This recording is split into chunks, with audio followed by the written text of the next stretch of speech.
강의할 부분은 사도행전, 이제 로마서인데, 지난번에 이제 사도행전 12장까지 했었죠. 사도행전 12장까지 했었던 거 이후에 13장부터 이제 사도행전을 하고, 그 다음에 이제 로마서를 짧게 보도록 하겠습니다. 사도행전에서 시간이 좀 혹시나 오래 걸릴까봐 좀 걱정이 됩니다. 최대한 빨리 빛의 속도로 해보도록 하겠습니다. 사도행전은 지난주에도 말씀드렸지만 사도행전 1장 8절의 내용이 성취되는 과정을 보여주고 있다라고 할 수 있죠. 사도행전 1장 8절은 뭐냐? 제가 읽을게요. 오직 성령이 너희에게 임하시면 너희가 권능을 받고 예루살렘과 온 유대와 사마리아와 땅끝까지 이르러 내 증인이 되리라 하시니라. 아멘.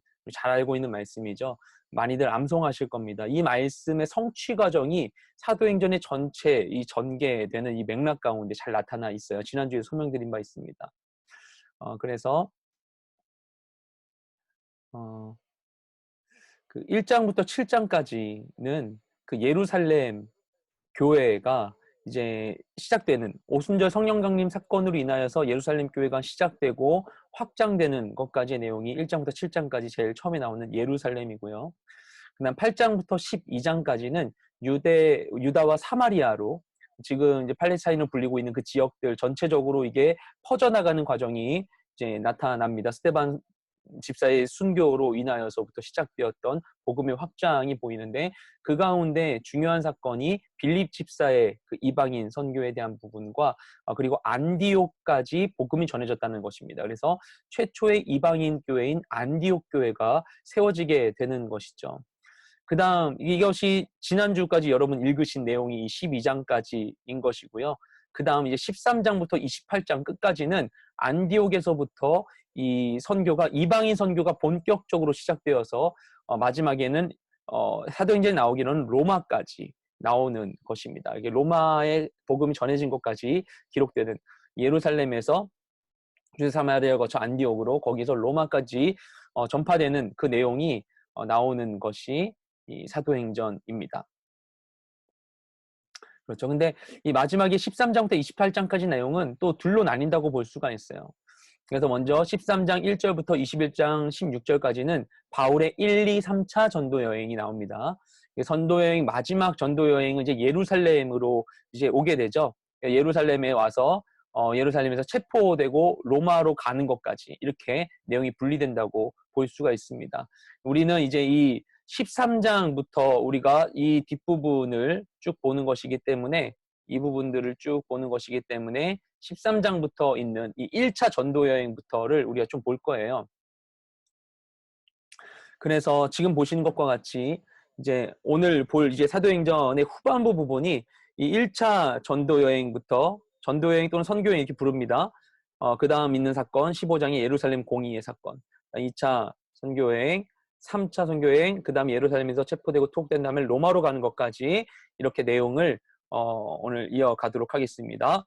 먼저 1차 전도여행 어떻게 진행되는가? 본문상에는 13장 1절부터 14장 28절까지 내용이 이에 해당한다고 볼 수 있어요. 실제 이제 역사상으로는 AD 47년에서 49년까지 약 2년간의 기간인데, 이때에 이동한 총 거리는 2240km라고 합니다. 2240km 하면 뭐 지금의 관점으로는 그렇게 먼 거리가 아니라고 볼 수도 있어요. 그렇죠? 근데 이때에는 주로 도보로 이동을 했어요. 바울이. 도보로 이동을 했기 때문에 이게 굉장히 험난한 여정이었습니다. 첫 번째 선교여행에는 우리가 잘 알고 있듯이 동행한 사람이 바나바, 그 안디옥 교회의 담임 목사가 바나바라고 볼 수 있죠. 굳이 따지자면 그 교회의 최고 리더십인 바나바와 바울, 그리고 마가 요한, 바나바의 조카인 마가 요한. 이 마가 요한이 마가의 다락방의 그 마가이며, 그렇죠? 마가복음과 뭐 마가복음을 기록한 그 마가이기도 하고, 그리고 나중에 이제 베드로와 함께하는 그 마가입니다. 네, 그 마가. 그래서 마가 요한과 함께했다. 그리고 전도했던 지역은 구브로섬, 지금의 키프러스하고 남부 갈라디아 지역, 지금의 이 터키 남부 지역입니다.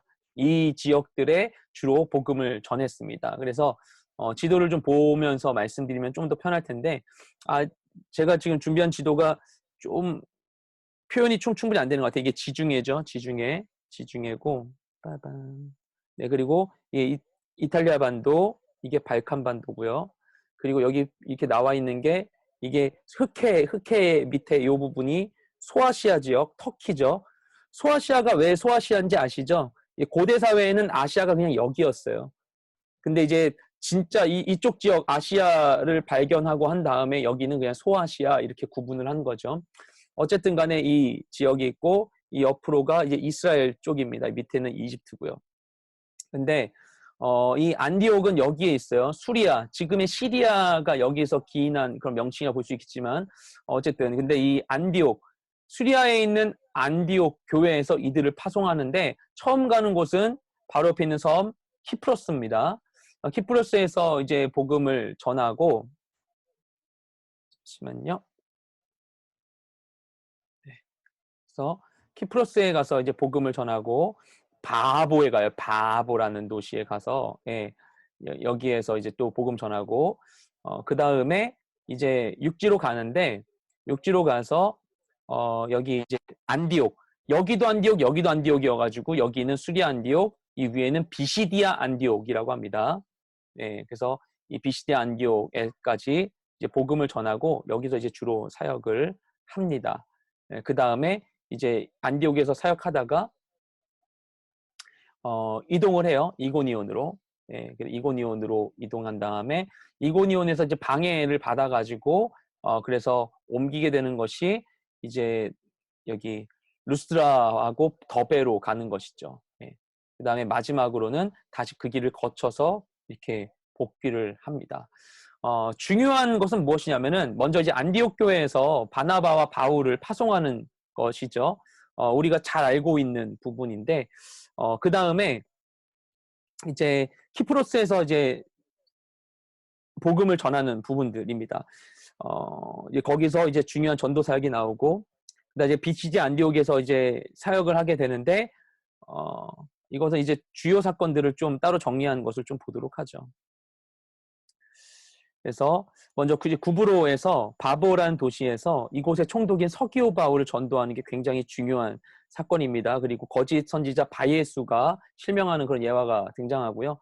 아까 얘기했었던 비시디 안디옥으로 가는 상황에서 어떤 게 있냐면은 그 마가 요한이 함께 처음 시작했었던 그 바나바의 조카인 마가 요한이 이제 육지로 가자마자 이탈합니다.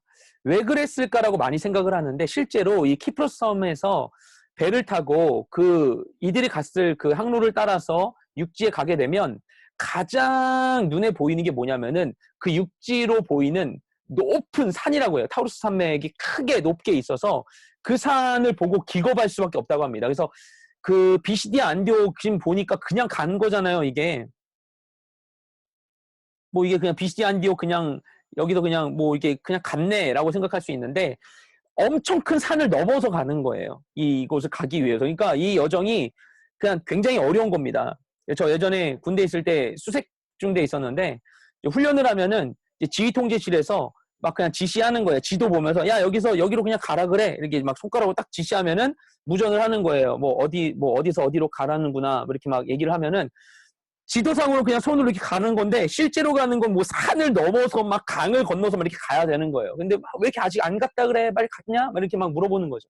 그런 식으로 이들이 여기선 되게 별거 아닌 것 같지만 엄청 높은 산을 넘어서 가야 됐어요. 그래서 아마도 마가 요한이 이탈을 했었던 것은 그 산을 보고 겁먹어서 아니겠는가라고 얘기를 합니다. 이것이 2차 전도여행에 영향을 미치고 이것이 나중에 이제 근데 이제 바울의 서신서를 보면 나중에 이들이 화해를 했다라는 것을 우리가 또 알 수 있죠. 많은 설교에 나오는 그런 이야기들입니다. 그래서 육로로 갈라디아 지역으로 이제 방문을 하게 되죠. 그래서 비시디 안디옥에서 첫 사역을 하게 되는데 여기서부터 이제 유대인 회당에서 사역을 하는데 유대인들에게 시기를 받게 되고 이때부터 유대인들이 따라다니면서 방해를 합니다. 첫 번째 이 사역부터 시작을 해서. 그래서 이고니온으로 옮기게 되고 이고니온에서 이제 유대인과 헬라인의 허다한 무리가 이제 믿게 되고요. 그 믿지 않는 유대인들이 돌로 치려고 해요. 그 스테반을 죽였던 것처럼 그렇게 돌로 쳐서 죽이려고 해서 이제 이동을 하게 되죠. 간 곳이 루스드라인데 루스드라에서 중요한 사건들이 있는 것이 안진뱅이를 치유합니다. 그러자 루스드라 사람들이 어떻게 하는가 이제 그 바나바와 바울을 허메와 수스 이제 개역 성경에는 허메와 수스로 나오는데 이게 제우스 이게 헤르메스와 제우스죠. 허메가 헤르메스, 수스가 제우스를 얘기하는 건데 그래서 그 바나바는 뭔가 위험 있어 보이니까 제우스, 그 바울이 말 많이 하니까 헤르메스 이런 식으로 이들을 신으로 여기서 막 숭배하려고 해서 여기서 이제 말리는 이런 일들이 나오죠. 여기서 또 유대인들이 찾아와서 박해를 합니다. 그래서 여기서 이제 안디옥으로 다시 수리아 안디옥으로 처음 왔던 곳으로 다시 돌아가게 되는데 유대인들이 이제 회방하려고 루스드라까지 따라와요. 아까 보시면 루스드라 이동했었던 게 나오죠. 근데 이제 루스드라에서 돌로 쳐서 바울이 기절하는 것 같아요. 사람들이 바울이 죽은 줄 알고 시체에 놓는 대로 바울을 던져 넣습니다. 성 밖으로. 그런데 바울이 살아나서 다시 더베로 가서 복음 전하고 놀랍지 않습니까? 그러니까 그 고린도후서에서 한 번 돌로 맞았다고 한 게 바로 이 사건 아니겠느냐라고 많이들 추측을 합니다. 돌에 맞아서 사람들이 뭐 숨 안 쉬나 봐 이렇게 생각한 거죠. 그래가지고 죽은 줄 알아가지고 시체 더미로 이제 놨었던 바울이 깨어나서 뭐 하는가? 인근 도시인 더베 가서 복음 계속 전하는 거예요. 정말 대단하죠. 네, 그리고 이제 돌아오면서 이 자신들이 방문했던 곳을 다시 돌아가면서 이곳을 굳게 하고 그 다음에 귀환합니다. 네, 이렇게 하면서 1차 전도 여행을 끝내게 돼요. 네. 1차 전도 여행의 의의는 무엇이 있다고 볼 수 있는가? 방금 봤었던 그 여정이 하는 것이죠. 그래서 루스에서 더베까지 갔다 다시 돌아오는 것입니다. 1차 전도 여행의 의의는 무엇이냐면 첫째로는 이방인 선교가 본격적으로 시작됐다라는 것이죠. 그래서 안디옥 교회에서 이 교회 지도자인 바나바와 바울을 파송하는 것입니다. 그 다음에 사도행전 1장 8절 예루살렘과 온 유대와 사마리아 땅끝까지 이르러 내 증인이 되라 하셨던 예수님의 그 복음 전도 선교를 수행하는 중심 지역이 예루살렘에서 안디옥으로 이동됐다는 걸 알 수 있어요. 예루살렘 중심으로 복음이 전해졌던 것이 12장까지 나왔었는데 예루살렘은 사실은 복음을 전하는데 한계가 있다는 것을 볼 수 있어요. 그러니까 예루살렘에서 복음 전할 때에도 빌립 집사를 통한 이방인 전도 그 에티오피아 넷이라든지 아니면 안독교회에 복음 전하는 것들이 나오고 베드로를 통해서 고넬료 집안의 회심이라는 중요한 사건이 있지만 하지만 이때까지만 하더라도 예루살렘의 주축은 다 유대인이었어요. 유대인 중심의 교회들이었기 때문에 이들은 유대교회 문화적인 이 특징을 벗어나지 못하는 상태에 있었습니다. 그렇죠? 그래서 문화적 제약이 있었기 때문에 복음이 더 확장되는데 한계가 있었었고 그래서 이제 13장은 하나님께서 이방인 교인 안디옥을 통해서 복음을 전하도록 하는 것이 이제 나오는 것이죠. 그리고 되게 중요한 것은 이렇게 됐기 때문에 나중에 AD 70년에 예루살렘이 멸망하면서 예루살렘 교회도 자취를 감추는데 하지만 안디옥 중심의 이 이방인 선교는 계속됐다라고 볼 수도 있는 것입니다. 그 다음에 있는 중요한 사건이 무엇인가? 그래서 1차 선교여행을 갔었고 두 번째 1차 선교여행을 갔다 오니 그러니까 바울과 바나바가 선교여행 마치고 안디옥에 왔어요. 왔는데 뭔가 시끌시끌한 거예요. 시끌시끌해서 이게 뭔가 했었더니만 뭔가 교회에 문제가 있었어요. 뭐냐면은 사람들이 그 예루살렘에서 왔다고 하는 다른 그리스도인들의 말을 듣고 막 혼란스러워져 있었던 거예요. 이때 이제 AD 49년으로 보고 있는데 예루살렘에서 예수님께서 이제 고난 받으시고 승천하신 이후에 그리고 성령님의 역사로 인해서 교회가 태동됐긴 했는데 아직 신약 시대가 완전히 정립되지 않은 상태라고 볼 수 있어요. 이때는 왜냐하면은 유대인 중심으로 교회가 구성되어 있었기 때문에 아직 유대교와 교회가 완전히 구분되어 있지 않은 상태에 있었거든요. 무엇이 다른지 확실하지 않은 상황 가운데 있었어요. 그래서 교회는 유대교의 한 그 이단 또는 나사렛파 이런 식으로 불리게 되는 이런 때에 있었던 것이죠. 이 교회는 그렇기 때문에 변화하기에 이제 한계가 있었어요. 변화에 발을 맞추는데 한계가 있었던 것이죠. 그렇죠? 굉장히 이런 영적인 과도기 상태. 지금 우리가 포스트 코로나로 가는 과도기라고 볼 수 있는 것과 같이 이때도 이제 그 변화의 그 중간에 있었던 것이죠. 유대교는 그리고 당시에 어땠었냐면은 초기 모세가 하나님께 율법을 받아서 그 율법으로부터 이제 세워졌던 그 유대 전통과는 좀 달랐어요. 이때 유대교는 이미 한번 성전이 다 파괴됐고 모든 것을 잃고 바벨론으로 간 상태에서 이제 좀 변화된 상태에서 돌아온 그런 유대교였어요. 그래서 바벨론 포로기 이후에 그 구약의 일부만을 민족주의적 관점으로 취하여서 그 민족적인 이런 메시아의 도래를 기다리는 그런 유대교 형태였습니다. 거기에 인간의 전통들, 장로들의 유전이라고 하는 인간의 전통, 그 토라를 해석한 이런 랍비들의 해석이 가미되었던 이것이 이제 들어 있었던 왜곡된 종교였다고 볼 수 있어요. 그리고 근데 이런 유대교의 전통이 당시 교회 내에 있었던 유대인 출신의 성도들에게도 그대로 있었던 것이죠. 그들도 이런 영향을 받고 있었기 때문에 유대적 관점으로 교회를 보고 복음을 보려고 했었던 것이죠. 그래서 중요한 게 무엇이냐면은 이방인이 복음을 들을지라도 이방인이 교회에 들어오고 성도가 되려면 이방인도 똑같이 유대적인 전통을 지켜야 된다.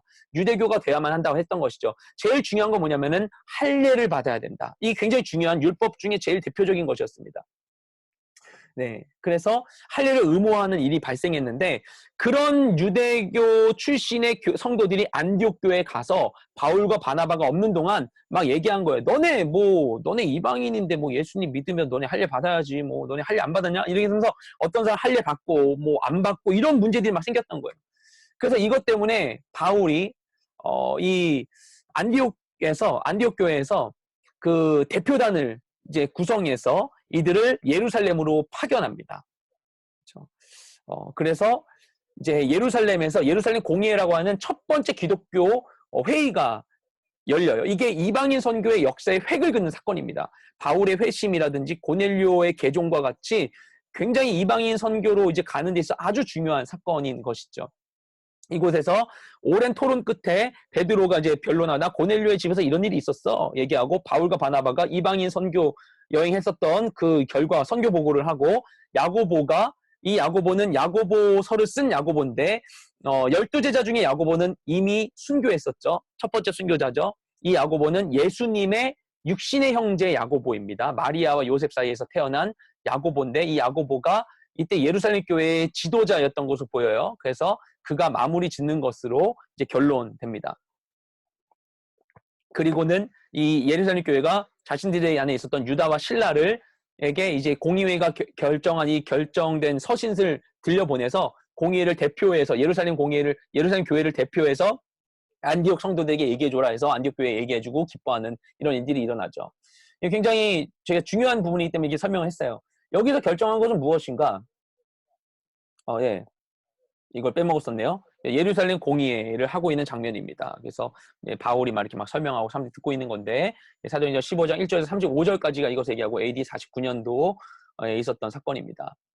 여기서 중요한 결정사항이 뭐냐면은 이방인에게 할례를 포함한 율법 준수의 짐을 지우지 않는다. 이방인들이 할례 받지 않아도 된다. 율법 지키지 않아도 된다라는 건데 하지만 그럼에도 불구하고 아무것도 하지 말라고 할 수는 없었어요. 왜냐면은 같은 교회 안에 이방인과 유대인이 있잖아요. 같은 성도인 유대인들이 보기에 너무나 이것은 너무 힘들어. 나 이거 너무 어려워. 이런 게 생길 수 있었던 거예요. 지금도 우리 보면은 이런 거 있거든요.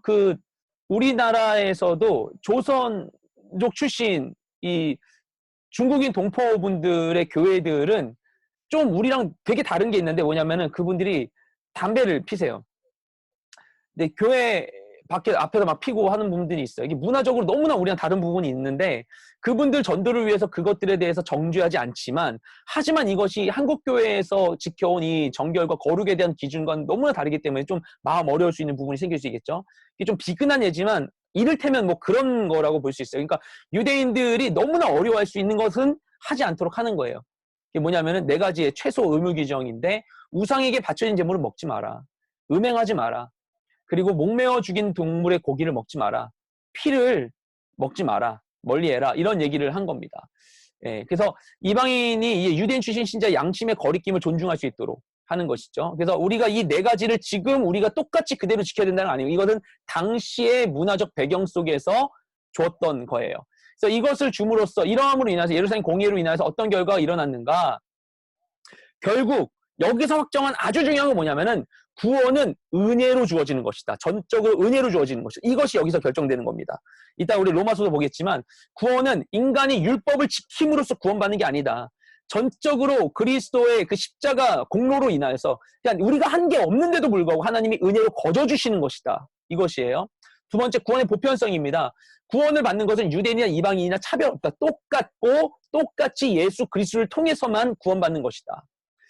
그럼으로 인하여서 선교의 큰 걸림돌이 제거된 거예요. 유대화되지 않아도 그리스도인이 될 수 있다는 것이죠. 그렇죠? 이 다음에 바울이가 바나바가 예루살렘 공예를 마치고 돌아온 다음에 바로 두 번째로 무엇을 하는가?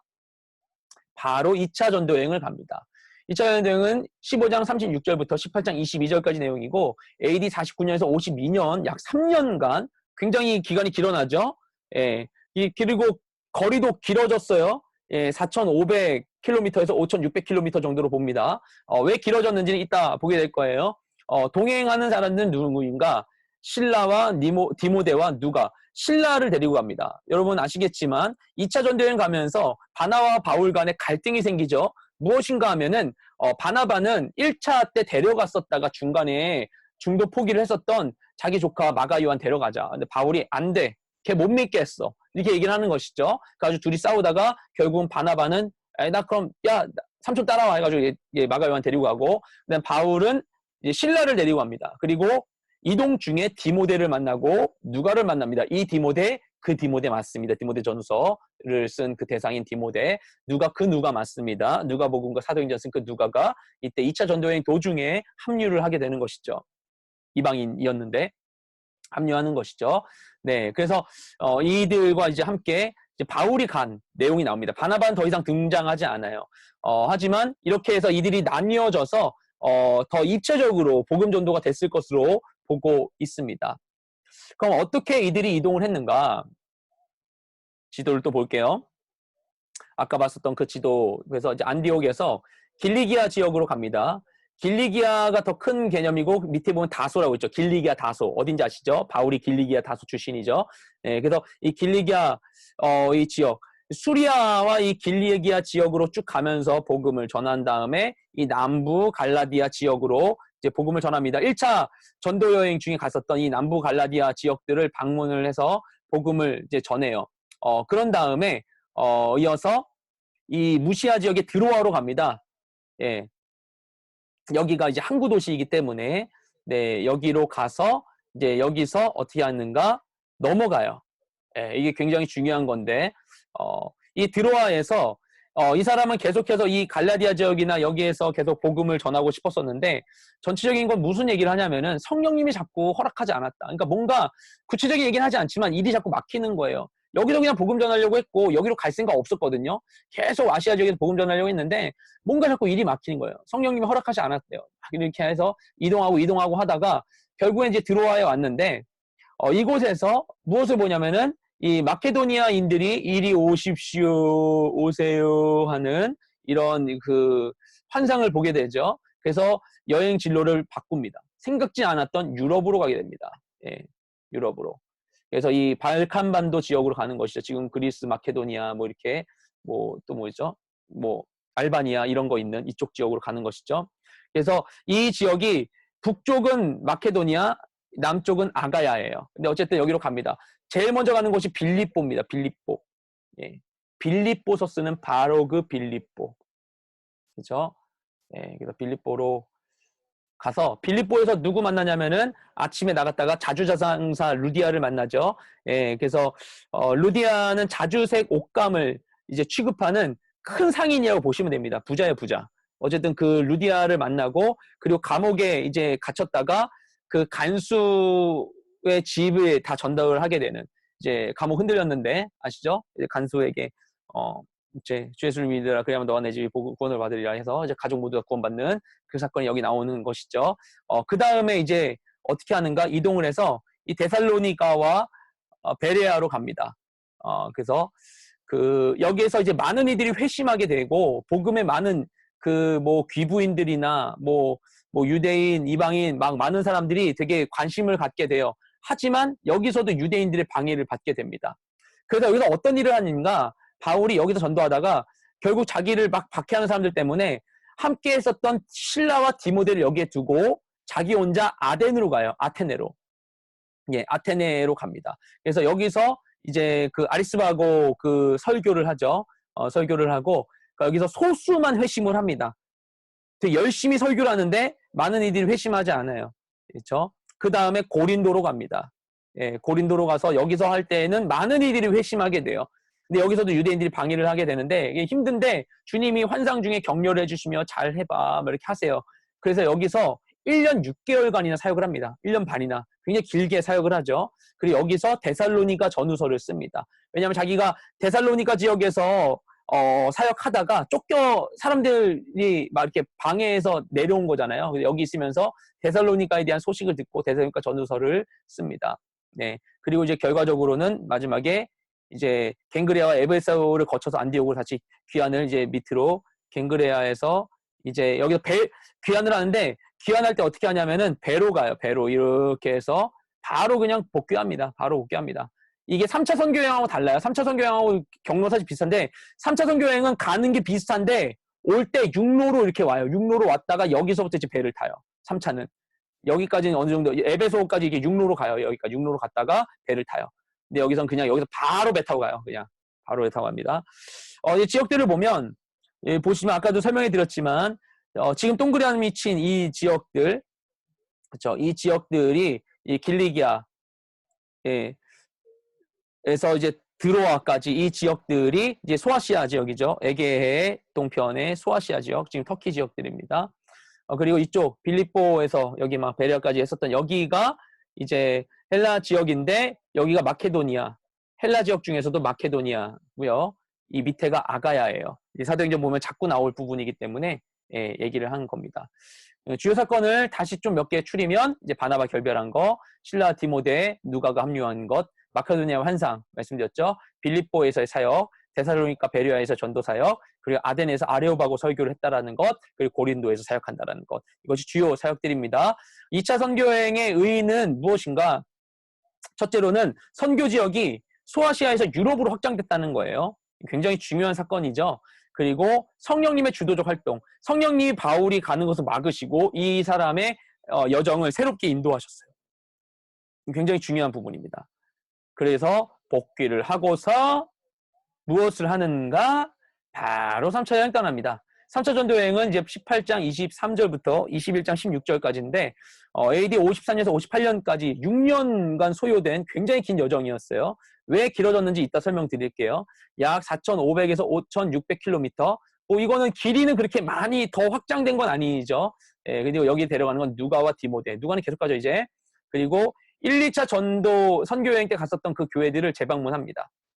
가서 이 교회들을 이제 온전하게 좀 세워주고, 그리고 중요한 거, 왜 6년이 됐는가? 에베소에서 3년간이나 장기 사역을 해요. 그러니까 에베소 지역은 이제 원래 중점적인 사역을 안 했었어요. 2차 선교 여행 때 그 아가야에서 아까 복귀할 때 아가야에서 배를 타고 에베소에 그러니까 고린도에서 배를 타고 에베소 갔다가 에베소에서 배 타고 돌아가잖아요. 근데 그때 배 타고 에베소 잠깐 갔어요. 잠깐 가서 그러니까 여기 사람들 보면서 내가 다음에 기회 되면 또 올게 이렇게 약속했었거든요. 근데 이번에는 에베소를 아예 작정하고 갑니다. 가서 3년간이나 사역을 해요. 굉장히 긴 사역을 하죠. 엄청 정이 들었을 거예요. 네, 아무튼 그랬습니다. 저도 지금 W 온 지 얼마 된 거냐? 지금 1년하고 2개월? 3개월? 이렇게 된 거죠. 근데도 막 전 W 사람이 다 되어 있습니다. 할렐루야.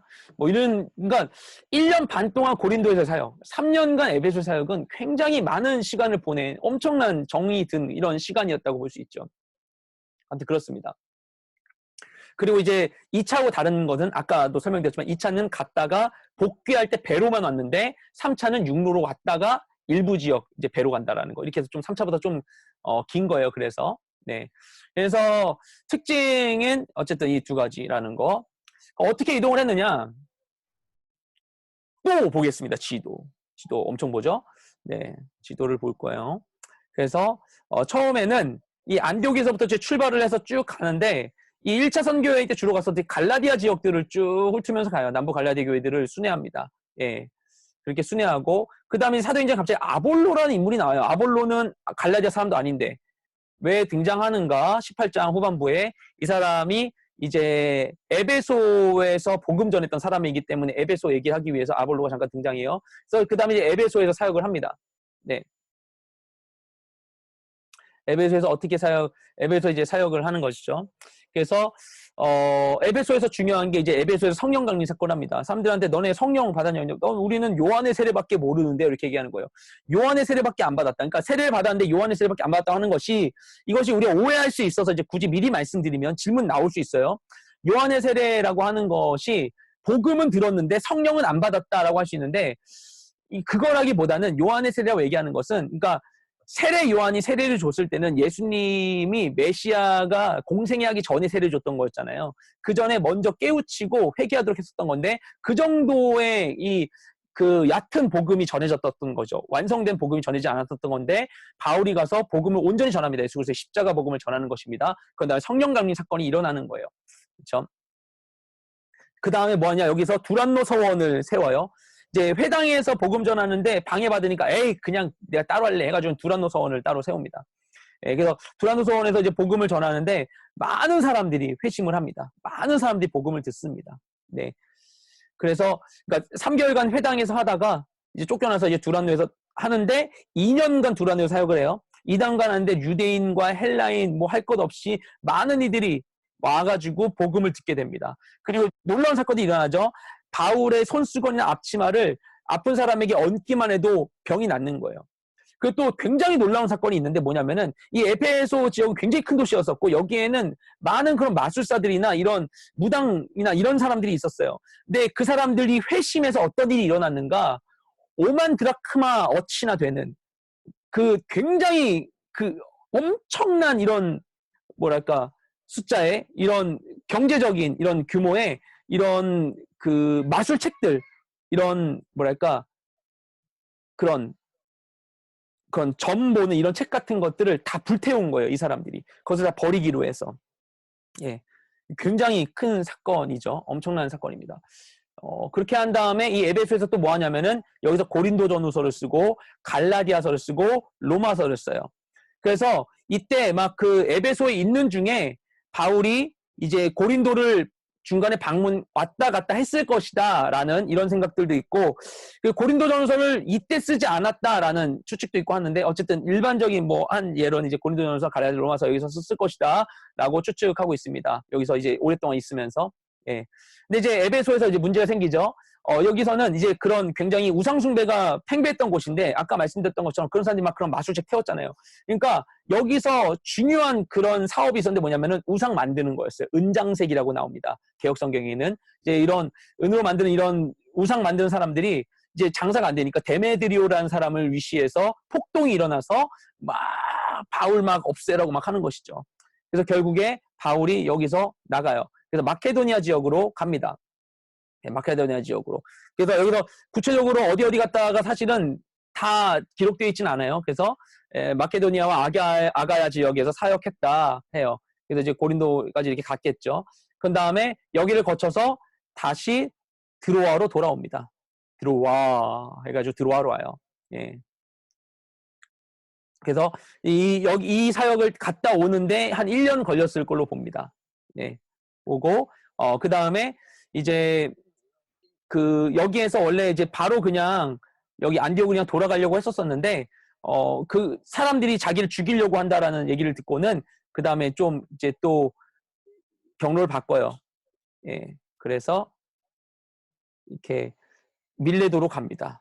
예. 밀레도로 가고 밀레도에서 이제 일어나는 중요한 사건이 이제 유두고가 막 설교 듣다가 졸아가지고 떨어져가지고 죽잖아요. 유두고 살려주는 거 있고 그 다음에 아주 여기서 중요한 사건이 뭐냐면은 에베소 교회 에베소는 못 간 것 같아요. 아마도 거기 폭동이 있었으니까. 근데 에베소의 장로들이 바울 만나려고 온 거예요. 그리고는 그들과 마지막 고별 설교를 그들에게 전합니다. 예, 굉장히 감동적인 장면입니다. 그 다음에 마지막으로 가이사랴로 가게 되죠. 그리고 가이사랴에서 예루살렘 갔다가 예루살렘에서 붙잡힙니다. 여기서 찾을 수 있는 이제 3차 선교 여행의 의의는 무엇인가? 중요한 사건들, 에베소 성령 강림 사건, 아까 얘기했죠. 두란노 성원에서 사역한 거, 그리고 이제 책을 썼다라는 것, 서신서들을, 그 데메드리오의 폭동이 사건이 있고, 에베소 장로들과의 고별 설교입니다.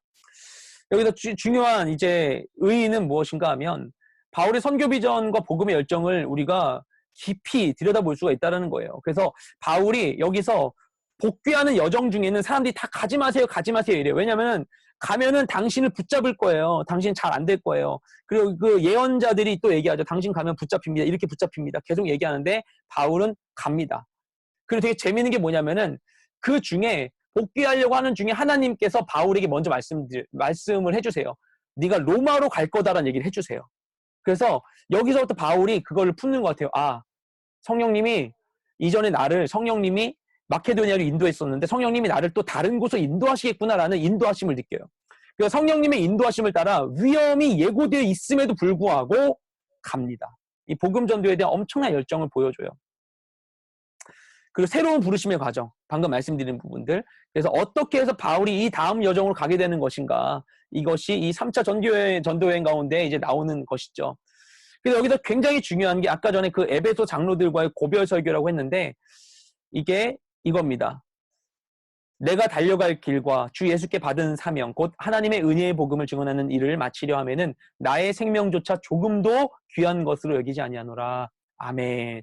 이 시점에 바울은 예수님을 처음 이제 그 다메섹 도상에서 예수님 만나고 믿은 지 20년 정도 지난, 그리고 안디옥 교회에서 파송받아서 처음 이제 이방인 선교를 시작한 지 10년 정도 지난 상황이었어요. 어느 정도 꽤 사역을 하고서 50대가 됐을 것으로 봅니다.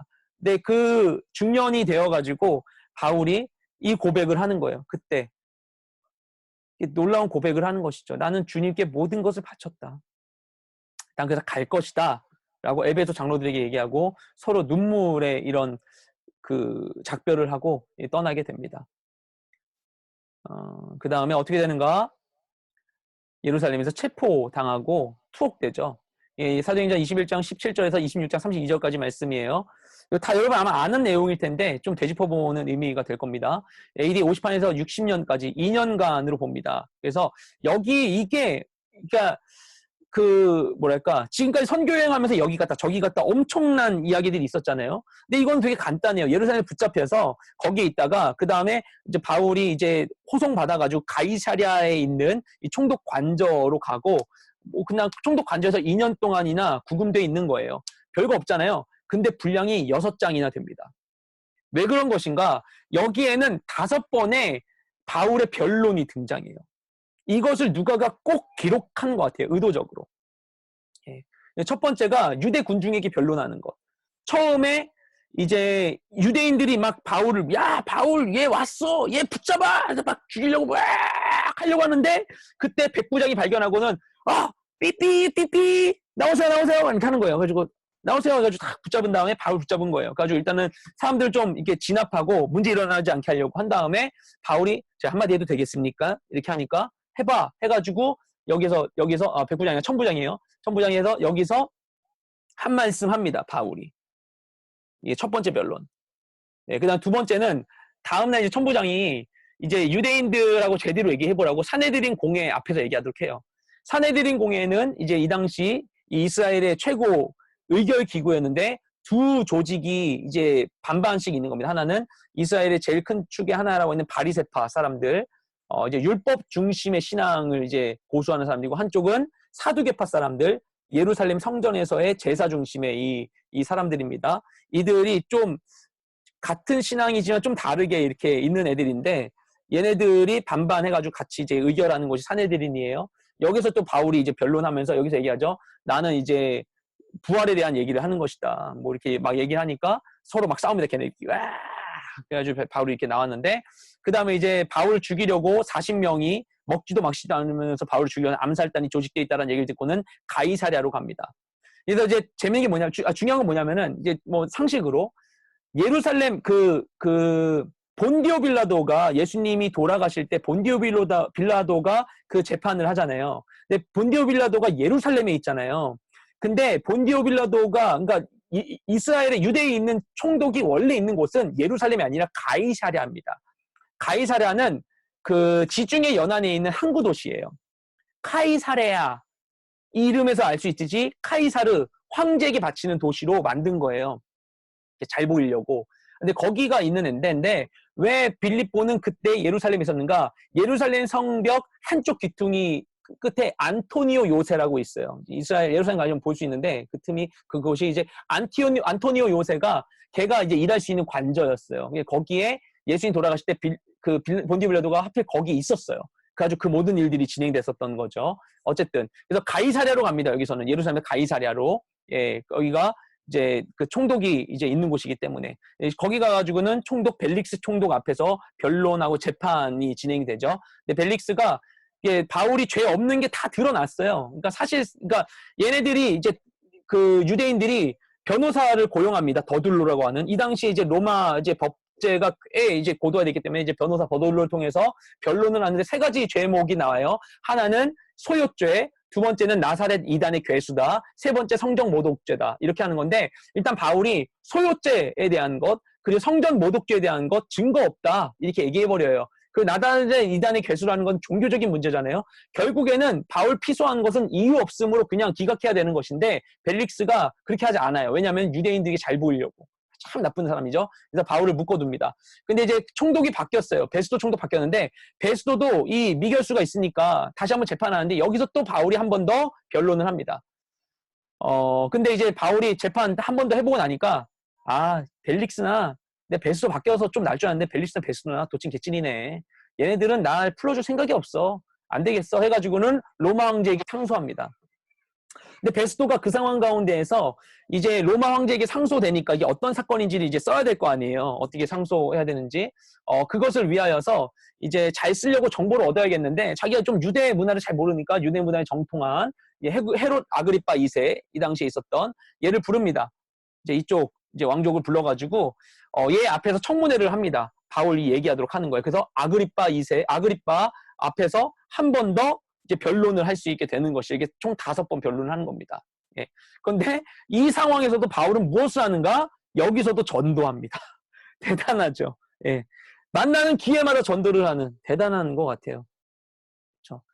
그래서 결국에 이 변론들을 통해서 이거 전에 보였었던 것 같은데 이거 어디서 썼더라? 이게 바울이 이제 거기 헤롯 앞에서 변론하는 그림이에요. 사실 이 그림이. 여기서 이제 바울의 무죄가 증거가 됐어요. 그래서 이것을 여기 누가가 꼭 이것을 굉장히 이 디테일에 쓰므로 인해서 바울이 죄가 없다는 것을 일단은 밝힌 거죠. 또 하나 그리스도교의 법적 정당성이 입증되는 거예요. 바울의 말을 통해서. 예, 그래서 전혀 로마 국가의 유지와 충돌되지 않는다라는 것. 그리고 이제 복음을 변증하는 게 있죠. 바울이 이제 복음 전에 썼던 걸 통해서 복음을 변증하고 있고, 마지막으로 바울이 로마로 간 이유가 나옵니다. 바울은 죄인이라서 간 게 아니라 무죄였는데 로마로 가기 위해서 결국 복음 전하기 위해서 이동하게 된 것이다. 이렇게 얘기를 하게 되는 것이죠. 이제 마지막입니다. 사도행전. 사도행전만으로 시간이 굉장히 빨리 가고 있어요. 네, 로마로 가게 된 이야기. 사도행전 27장 1절부터 28장 31절까지 내용이 이제 로마로 가는 내용이고 AD 60년에서 61년까지 1년간의 기간으로 보는데 60년도 초가을에 출항을 해서 61년도 봄에 로마에 도착한 것으로 봅니다. 그래서 1년이 좀 안 된 아닌가? 네, 아무튼 그런 기간이죠. 네. 그리고 여기서 같이 가는 사람은 누가와 아리스다고가 같이 간다고 기록되어 있고 그리고 로마에 간 다음에는 거기에서 가택연금을 받게 됩니다. 이게 로마의 1차 투어이라고 보고 있습니다. 여기서 이제 자유롭게 방문객을 받고 복음을 전하는 일들을 하고 옥중서신을 집필하죠. 에베소서, 빌립보, 골로새서, 빌레몬서를 여기서 기록합니다. 근데 여기서 이 로마로 가는 여정을 상세하게 기록하고 있어요. 누가가 직접 갔기 때문에 거기다 이제 여기서 그 얼마 전에 이 부분에 대해서 주일 설교에서도 이 부분을 좀 자세히 나눴던 적이 있습니다. 기억하시겠죠? 아무튼 근데 여기서 이 유라굴로라고 하는 태풍을 만났던 게 엄청난 사건이었던 것 같아요. 그러니까 누가가 굉장히 이것을 상세하게 기록을 했어요. 예. 그래서 어떻게 가는가? 예, 처음에 이제 예루살렘에 이제 가이사랴에서 출발해서 시돈을 거쳐서 쭉 배를 타고 이제 키프로스 섬 위로 해가지고 이렇게 가는데 계속 역풍을 맞아가지고 계속 항해가 힘들었다는 얘기를 해요. 무라에 가서 배를 갈아탑니다. 알렉산드리아호라는 것은 알렉산드리아에서 만들어졌던 거기까지 가는 그런 배라고 볼 수 있는 것인데 이 배를 타고 가는데 얘 가야 되는데 또 계속 역풍을 맞아가지고 넘어가야 되는데 자꾸 남쪽으로 가는 남쪽으로 가가지고는 크레타 섬으로 가는 겁니다. 예, 크레타 섬에 가가지고 많이 들었던 그 미항이라고 하는 아름다운 항구에 도착을 해요. 근데 여기 도착했을 때, 그러니까 이 지중해 지역은 겨울에는 강한 바람이 불어서 북쪽에서 부는 이 바람 때문에 밀리게 되어서 이것 때문에 항해를 하지 않았었습니다. 그래서 9월부터 다음 해 3월까지는 항해가 위험한 시기, 특별히 11월부터 1일까지는 항해를 전면 중단하는 기간이에요. 근데 이거는 되게 TMI지만 헤롯 대왕 있죠. 헤롯 대왕. 예수님이 탄생하실 때 있었던 그 헤롯, 그 대왕이 왜 이방인 출신인데 왕이 되냐면은 그 옥타비아누스한테 왕권을 얻는데, 옥타비아누스한테 왕권 얻을 때 어떻게 하냐면은 이 겨울에 혼자 배를 타고 노를 저어서 로마까지 와서 만났다라고 하는 전설적인 이야기가 있는데 사실인지 모르겠어요. 아무튼 그래가지고 옥타비아누스가 걔를 뭐 좋게 봤느냐 어쨌든 모든 얘기가 있어요. 어쨌든 간에 겨울은 배 타면 안 되는데 걔네가 배 탔고, 미항에 있다가 갑자기 날씨 좋아질 것 같으니까 이러지 말고 우리 여기 베닉스로 가자. 이 옆에 베닉스, 여기 있는 베닉스로 가자. 베닉스가 더 좋은 항구야. 여기 가야지 좀 더, 우리 어차피 겨울 보내야 되는데 여기 가서 좀 맛있는 것도 먹고 좀 이렇게 좀 제대로 쉬자. 이렇게 해가지고는 바울은 가면 안 돼요 했는데 이 선장과 선주의 말을 듣고 이제 백부장이 일로 가는 것이죠. 근데 여기로 가야 되는데 떠나자마자 유라굴로 태풍을 만나가지고 허우적 그래가지고 이 가우다라는 섬 밑으로 이렇게 지나가지고, 아시죠? 기억하시죠? 설교 때 했었던 허우적 삐리리 해서 이 멜리데 섬으로 가게 되는 것이죠. 네. 근데 되게 재밌는 것은 14일간 표류를 해요. 14일간 여기까지 가는 거예요. 빨리 가는 겁니다. 14일간 표류를 했고, 그리고 결과적으로 276명 모두가 무사히 생존한 채 여기로 상륙하게 돼요. 그래서 여기가 보면 아시겠지만 시실리섬 바로 밑이에요. 로마에서 가까워요. 그죠? 그래서 결과적으로는 원래 여정보다, 원래가 뭐냐면 원래는 여기서 과동한다고 해요. 그러니까 겨울을 나야 되거든요. 겨울 다 보내고 이제 빠르면 1월 아니면 3월 돼서야 출발해가지고 이렇게 가야 되는 건데, 움직이지 못하는 그 시기에 10월 중에 14일 만에 여기에 도착한 거예요. 11월도 되기 전에. 아마 그랬을 겁니다. 그래서 여기로 이제 여기서 멜리데 섬에서 몇 개월, 3개월 있다가 이렇게 가는 것이죠. 그래서 결과적으로는 태풍을 만나서 너무나 괴로운 일인데 하나님은 더 빨리 갈 수 있게 해주셨어요. 이게 참 놀라운. 그러니까 하나님이 이 위기를 전복시키셔서 이들에게 새로운 일을 이루어 주신 것이죠. 그렇죠? 우리가 닥치는 모든, 우리의 계획과 다른 모든 상황을 통해서 하나님께서 새로운 일을 행하실 수 있다는 것을 보일 수 있는 아주 좋은 일들이, 사도행전에 이런 기록들이 많이 있습니다. 하나님께서 특별하게 역사하심으로 이들의 계획보다 놀라운 일들을 이루시는 것들. 그렇죠? 그래서 이렇게 해서 멜리데 섬 가고 여기서 로마로 갑니다. 로마에서 가택연금 상태에 있게 되고 사역을 하는데, 여기서 사역할 수 있도록 비교적 좋은 환경이 있는 것은 아마도 이 백부장 율리오가 긍정적으로 보고를 한 것 같아요. 바울에 대해서. 그리고 재미있는 것은 이 이후 이야기입니다. 로마에서 이렇게 사람들 했다라고 하면서 끝나요. 이게 너무 더 보고 싶은데 바울 그 다음 얘기 어떻게 된 거야? 몰라? 더 보고 싶은데 마치 무슨 누벨바그 영화 스타일처럼 막 얘기가 막 되느니 마느니 하면서 이게 딱 끝나요. 되게 애매하게 다음 편 보고 싶다 이런 식으로, 막 속편 보고 싶다 이런 식으로 막 생각이 드는 거죠. 네, 진짜 보고 싶은데. 근데 어쨌든 그 다음에 역사들이 있어요. 이 사람이 로마에 가서, 로마에서 에베소, 빌립보서, 골로새, 빌레몬서, 아까 얘기했지만 이 옥중 서신들을 여기서 기록합니다. 그 다음에 AD 63년도에 석방돼요. 석방. 거의 계속 갇히다가 죽는 게 아닙니다. 석방된 후에 디모데전서와 디도서를 기록합니다. 목회 서신이죠. 그 다음에 에게 주변을 순회해요. 아까 에게가, 그쵸? 이 발칸반도하고 소아시아 사이잖아요. 그 지역에서 자기가 전도했던 곳들 다니면서 여기에 순회 사역을 하다가 스페인을 방문합니다. 스페인 방문에 대한 것은 로마서에 나와요. 내가 너네를 거쳐서 서바나에 가기를 원한다. 개혁성경에는 이 서바나가 스페인이에요. 왜 굳이 스페인을 갔는가? 사도행전 1.8절이 땅끝까지 복음 전한다고 했는데, 이 당시 고대인들은 땅끝이 스페인이라고 생각했습니다. 유럽 사람들은. 거기에서 땅이 끝나니까. 그래서 콜럼부스가 1492년도 맞나? 제가 연도를 기억하니까 되게 유식해요. 1492년도 만드실 것 같은데, 그때 콜럼부스가 항해를 하죠. 그러면서 대항해 시대가 시작되는데, 콜럼부스가 거기서 가는 이 모든 것들 다 거기를 땅끝으로 생각하기 때문입니다. 예. 그러니까 굉장히 오랫동안 여기는 땅끝이었어요. 근데 바울도 땅끝으로 생각하고 거기를 갔던 것으로 보입니다. 하지만 거기가 땅끝은 아니었던 거죠. 나중에 보면. 예. 그래서 스페인을 방문합니다. 그 다음에 67년경에 2차 투옥이 되고 68년 여기서 디모데후서를 기록하고요. 디모데후서가 바울 서신 중에 마지막이에요. 그 다음에 68년도에 네로 황제에 의해서 순교됩니다. 여기서 우리가 질문해 볼 수 있는 게 있어요. 아까 제가 얘기했었던 부분인데 왜 28장까지 썼는가? 그죠? 쓰려면 좀 더 쓰지. 뭔가 후원을 덜 받았나? 왜 28장까지밖에 안 썼을까? 쓴 사람은 누가잖아요. 근데 누가는 마지막까지 함께 했거든요, 바울에게. 그럼 그 뒤 이야기를 다 알 거예요. 근데 왜 28장까지밖에 안 썼는가?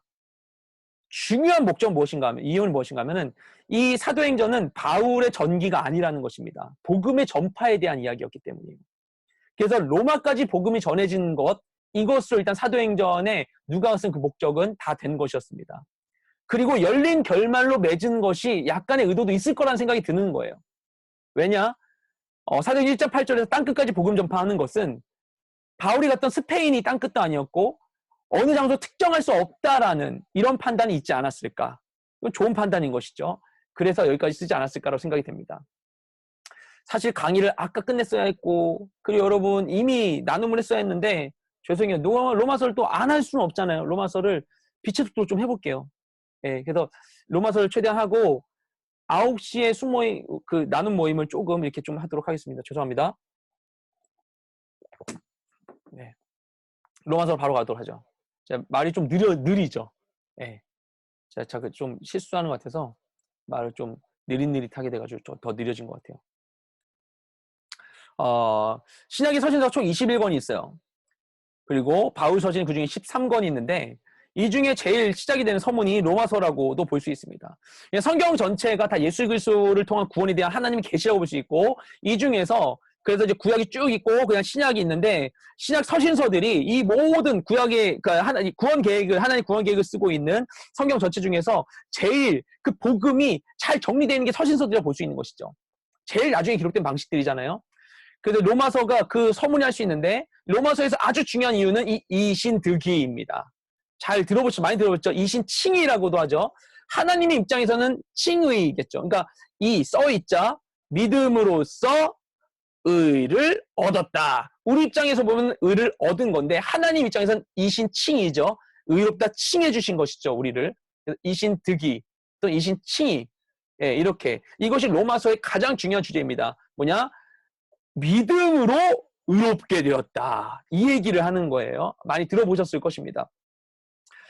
구속사를 아주 간단하게 얘기하면은 많이 들어보시면 이렇게 할 수 있을 거예요. 창조, 타락, 구속, 완성. 하나님 모든 것을 보시기 아름답게 창조하셨고 창조하신 가운데 가장 중요한 피조물이었던 인간과는 이 특별한 약속을 하셨어요. 모든 것을 인간에게 주고자 하시는 그것 안에서 그 하나님의 보호하심이 유지될 수 있도록 하는 약속은 무엇이냐? 선악과에 대한 약속이었는데 그것을 따먹음으로써 타락하게 되었고 죄 가운데 인간이 있게 되었고 모든 인간이 죄 아래에 있게 된 것이죠.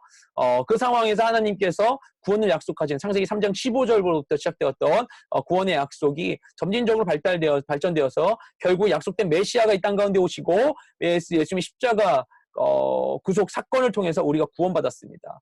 구원받은 우리는 구원받은 이후의 삶을 살아가고 땅끝까지 주의 복음을 전하는 것이죠. 이 천국복이 모든 민족의 증거되게 온생에 전파되니 그제야 끝이 오리라 말씀하신 대로 복음을 전파하고 그때 마지막 때 주님은 재림하셔서 우리를 다시 이제 마지막 심판을 하시고 이제 새 예루살렘 가운데 우리를 드리게 되실 것입니다.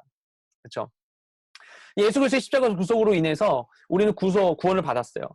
그런데 우리는 이미 구원을 받았지만 십자가를 통해 이미 구원받았지만 아직 완성되지 않은 여전히 죄가 해결되지 않은 세상을 살아가는 것이죠.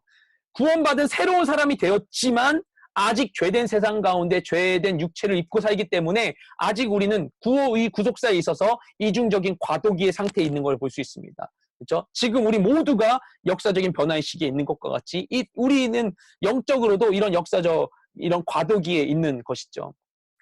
근데 우리들 그리스도의 십자가 은혜를 통해서 의인의 자유를 우리는 회복하고 영원한 생명을 누릴 수 있는 길이 우리에겐 열려 있는 거예요. 로마서는 무엇을 얘기하는 것인가? 우리가 구원에 완성되신 예수님을 믿음으로써 그분과 영적으로 법적으로 연합하여서 그래서 그분의 이 구속의 은혜가 우리 안에 적용되어서 우리에게 입혀져서 하나님 앞에서 의인으로서의 법적 지위가 회복된다라고 하는 이 이신득의를 기본 주제로 얘기하는 것입니다. 지금 말씀드렸던 이 법정적인 부분에 대한 게 로마서 8장에 나오는 아주 중요한 부분인데 너무나 얘기하고 싶은데 시간이 없어요. 다음에 기회가 되면 또 얘기를 할게요. 제가 다른 부분에서도 이 얘기를 좀 많이 했습니다. 어쨌든 말하고 싶지만 넘어갈 거야. 어쨌든 그렇게 될 거예요. 그래서 죄 상태에 있는 우리가 어떻게 복음을 통하여 새로운 삶을 살아갈 수 있는지에 대한 것. 그러니까 지금 이 시대, 그러니까 구원받았지만 아직 이 죄된 세상을 살아가고 있는 우리를 위한 그 복음에 대한 해설서가 로마서라고도 볼 수 있는 것입니다. 로마서의 1차 대상자들은 그 로마시에 있는 사람들이었어요. 지금 보이시는 것은 이탈리아에 있는 바울 기념교회입니다. 성당입니다. 네. 로마 교회가 1차 수신 대상이에요. 그러니까 로마 교회는 언제 세워졌는가? 바울이 로마 교회에 세웠다는 얘기가 사도행전에 없잖아요. 근데 오순절 성령 낭림 사건 때 있었던 그 이방 지역에서 왔던 유대인 중에서 로마 출신도 있었던 거예요. 이 사람들이 흩어져서 로마로 다시 돌아간 거예요. 자기들이 왔었던 로마로 돌아가서 거기에 이제 교회를 세우게 된 것이죠. 자생적인 교회예요. 그러다 보니까 사도들이 직접 복음을 전한 적이 없어요. 그래서 많은 문제점이 있었습니다. 바울이 로마를 방문하는 것은 사도행전 후반부잖아요. 로마서는 에베소에 있을 때 썼거든요. 전도 여행 중에 그 3차 전도 여행 중에 쓴 거거든요. 그러다 보니까 이때는 아직 로마를 가지 않은 채로 로마서 먼저 쓴 거예요. 아직 선교사가 가지도 않았는데 먼저 복음이 전해져 있는 상태에서. 이제 문제들이 있었기 때문에 바울이 로마로 가려고 했는데 시도들이 번번이 무산됐었다라고 로마서에 얘기하고 있어요. 예, 근데 이제 로마 교회는 어떤 곳이었는가? 이곳은 아까 말씀드린 대로 디아스포라 유대인들이 세웠어요. 로마 교회에 쓴 건데 디아스포라 유대인들이 세웠어요. 그래서 처음에는 유대인 중심의 교회였습니다. 근데 헬라인들도 온 거예요. 여기 이방인들도 온 거예요. 그런데 어떤 일이 있었는가? AD 49년도에 글라우디오 황제가 로마에 있는 모든 유대인들을 로마 밖으로 추방합니다. 그러니까 이 로마에 있었던 유대인들이 추방당하면서 이 로마 교회에는 유대인들은 떠나버리고 이방인 출신의 성도들만 남게 된 것이죠. 그런데 글라디오 황제가 죽어요. 죽어서 유대인들이 다시 돌아오거든요. 돌아왔는데 숫자는 이방인 출신이 훨씬 많은 거예요. 근데 돌아온 유대인들이 소수인데 이 사람들이 근데 교회에서 실제적인 영향력을 다 행사하고 있는 거예요. 그럼 서로가 막 그 갈등이 있었어요. 서로가 내가 먼저네, 네가 먼저네 하면서 막 갈등이 있었습니다. 그렇듯 이들의 신앙에 갈등이 있었었는데 좀만 더 할게요. 유대인 출신 신자들에게 어떻게 있었는가 하면 이들은 율법주의적 신앙을 벗어나지 못했어요. 아까 얘기했던 것처럼 율법 지켜야 된다, 할 일 해야 된다 이렇게 얘기하고 있었던 거. 이방인 출신의 신자들은 그리스도의 자유를 너무나 강조한 나머지 방종에 이르는 이런 결과는 거예요. 자기들이 이방인일 때 저질렀던 이런 방탕한 삶을 그대로 해도 될 것이다, 구원받는다라고 생각했었던 거예요. 근데 이들에게 이제 로마서를 통해서 얘기하는 거죠. 유대인들에게 뭘 전하는가? 우리가 율법으로 구원받은 게 아니라 은혜로 값없이 구원받은 것이다라는 걸 가르쳐주는 것이고, 이방인 출신들에게는 행위를 통해 구원받는 거 아닌 게 맞다. 우리는 거저가 받았다, 구원을. 하지만 구원받은 성도는 더 이상 죄 아래 거할 수 없다라는 것을 가르쳐주는 것이에요.